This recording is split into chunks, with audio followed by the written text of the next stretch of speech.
ఏపీలో తెలుగు భాషాభివృద్ధి కోసం బడ్జెట్లో 10 కోట్ల రూపాయలు కేటాయించినట్లు విజయనగరం ఎంపీ కలిశెట్టి అప్పలనాయుడు తెలిపారు. అదే స్ఫూర్తితో తెలంగాణలోనూ రానున్న బడ్జెట్లో నిధులు కేటాయించాలని ఆ రాష్ట్ర సీఎం రేవంత్ రెడ్డికి లేఖ రాసినట్లు ఎంపీ చెప్పారు.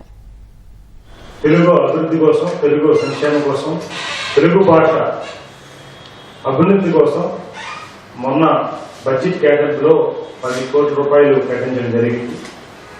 ఆ స్ఫూర్తితో తెలంగాణ ముఖ్యమంత్రి గారికి రేవంత్ రెడ్డి గారికి కూడా ఇక్కడ కూడా తెలంగాణలో కూడా తెలుగు ప్రజల కోసం తెలంగాణ రాష్ట్రంలో కూడా రానున్న బడ్జెట్లో నిధులు కేటాయించాలని ఒక ఉత్తరం కూడా పెట్టడం జరిగింది, మెయిల్ పెట్టడం జరిగింది. వారికి కూడా ఇది పంపిస్తున్నాం. ఎందుకంటే తెలుగు రాష్ట్రాల్లో మనం స్ఫూర్తిదాయకంగా ఉండాలి తెలుగు అభివృద్ధి కోసం. ఎందుకంటే గతం ఆంధ్రప్రదేశ్లో మొత్తం వ్యవస్థ అంతా కూడా తెలుగు సంబంధించిన మొత్తం వ్యవస్థని అన్నీ కూడా నాశనమైంది, రోడ్లు కొడిశారు గత ప్రభుత్వం.